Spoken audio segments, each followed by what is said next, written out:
Are you feeling nervous about walking into your performance review conversation with your manager? Well, don't be. In this video, I'll share 5 steps on how you can prepare for it so you can ace it. Specifically, I'll share what you can expect from this conversation, Jedi mind tricks that you can use to tackle any critical feedback that comes your way, and how to set yourself up for future career success, whether at this company or at another. Let's jump in. During your performance review conversation, your manager may ask you more questions about your accomplishments. They may ask clarifying questions or ask you to do some further reflections. So the first step to prepare is to review your self-assessment beforehand. The steps so far have probably been that you've written your self-review. If you need help with that, I'll link a video in the description below. Then your peers have submitted feedback about you. Then your manager has written feedback about you and rated your performance. Then there's been a performance calibration exercise where your manager has discussed your performance with other managers and senior leaders. And now your manager is giving you performance feedback in this conversation. There may be a lot of data coming your way.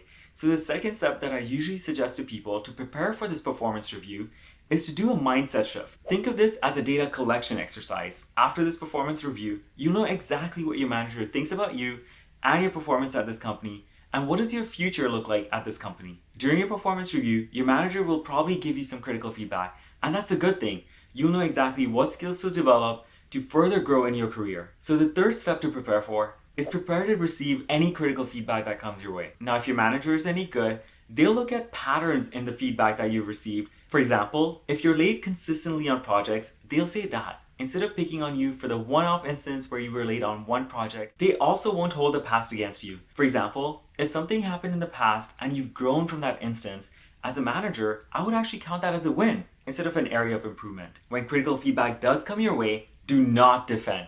Even worse, do not blame your manager. For example, you're the one who told me to do that. Of course it failed. And do not blame other teams or people either. For example, they're the ones who blocked me, so of course I was late. Instead, just listen and try to understand what exactly is the feedback here. If you easily get defensive, a trick you can use here is write things down.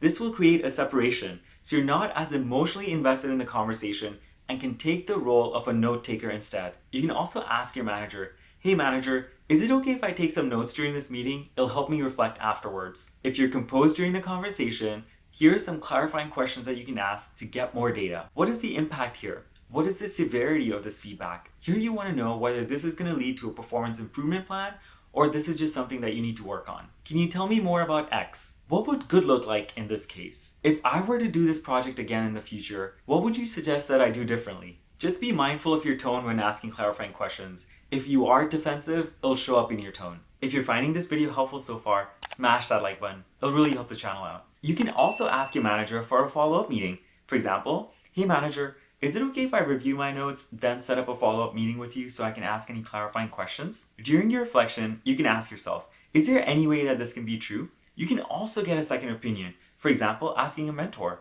"Hey mentor, what is your opinion about this feedback? Do you have any data that supports this feedback?" Your mentor may not have all the context, but at least they can coach you and help think through the feedback objectively. What if there's a rating discrepancy? For example, you thought that you exceeded in expectations, but your manager thought that you succeeded in expectations, or maybe you did not meet expectations. In this case, you can also ask clarifying questions. For example, what would exceeded in expectations look like here? What would succeeded in expectations look like here? This will give you data on what you can do differently in the next performance cycle to achieve those higher ratings. If there's a huge perception gap and your manager's feedback is not really helpful, then it may be time to look for a new opportunity. We talked about preparing to receive critical feedback, but some people may find it even harder to receive positive feedback. They may just dismiss it. For example, they may say, "Oh, that wasn't a big deal," or "Anyone could have done that." Think about it. Your manager just took the time to give you some positive feedback, which, let's be real, is very rare with most managers. So take a moment to acknowledge it. A simple thank you may be sufficient. That's the fourth thing to prepare. Prepare to receive any positive feedback. From a data collection perspective, this is telling you what you should continue doing going forward. Some companies or managers may ask you what you plan to accomplish in the next performance cycle. So that's the fifth thing to prepare. Think about your future goals. I have a video about team goals, which you can also apply to individual goals, which I'll link in the description below. But what about negotiating a salary during this performance review meeting?